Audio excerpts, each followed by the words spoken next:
All right, 3, 2. All right, welcome everyone to my presentation.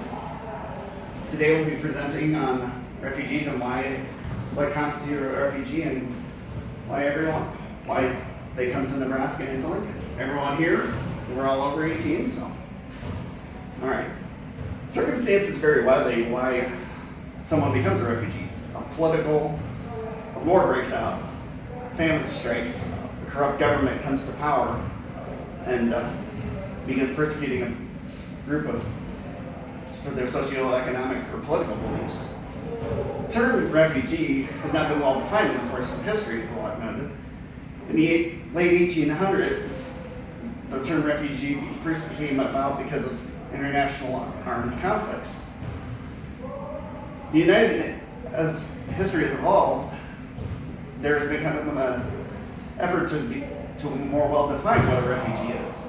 In 1951, the United Nations Social and Economic Council defined refugee as anyone who is unwilling or unable to avail themselves to the protection of a country because of a well-founded fear of persecution by race, religion, member of a socioeconomic group, or political opinion.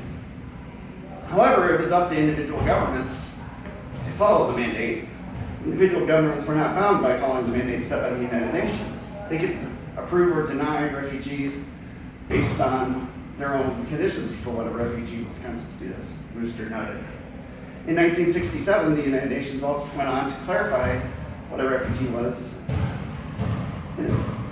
going back to the original declaration in 1951.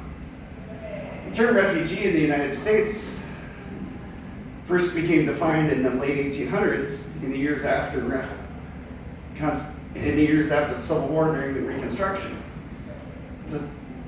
Dealing with refugees first came about in the late 1800s, Lacasse noted, because of when Chinese immigrants came over fleeing persecution in China. In the 1910s, Eastern Europeans started coming over, particularly from the eastern and southern regions of the continent. The term what a refugee means in the United States has varied widely based on political and social events around the world.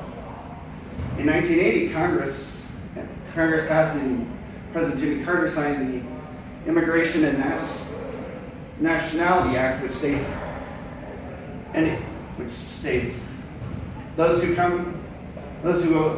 are of a nation or if they're not of a nation and are unwilling or unable to avail himself or herself to the protections of that nation because of persecution or a well-founded fear of persecution, because of race, religion, nationality, social group, or political opinion. Why are refugees drawn to Nebraska, and particularly to Lincoln? Lincoln has long been favored by leaders in Washington, D.C. for its strong economic status, as well as low unemployment numbers and low cost of living. Now, how a refugee comes to the United States or another country is not as simple as just leaving their country and going to another one. Kristen Bertrand, the refugee health coordinator for the Nebraska Department of Health and Human Services, noted that a refugee must first be cleared by their respective new country's government, pass a medical test to make sure they're not carrying infectious diseases, find financial backing to travel to the new country, and then travel to the new country. Lincoln and Lancaster County has long been at the forefront of resettling refugees within Nebraska. Mitrofosa noted in the 1980s, refugees started arriving. Mitrofosa went on to state that over 40 nationalities are represented in Lincoln with refugees, including Tajikistan, Ukraine, Afghanistan, Vietnam, and ethnic minority groups from Iraq.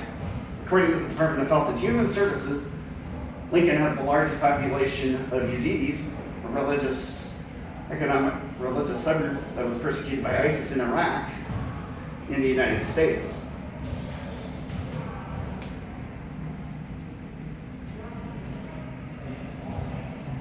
What draws them to Lincoln? Why did they come here? There's a strong, stable economy, low unemployment, steady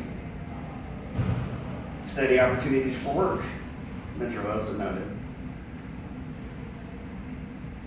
Refugees have long come to Nebraska because of those reasons. What constitutes a refugee, and why did they come here? The reasons and circumstances vary widely. They left their country because of war or persecution.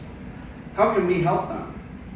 They may speak a different language than us. They may have a different accent. They may engage in different customs than we do.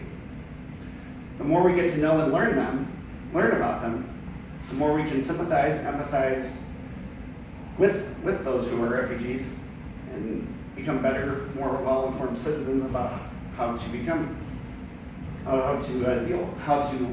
welcome the refugees around us and those who live among us. Thank you.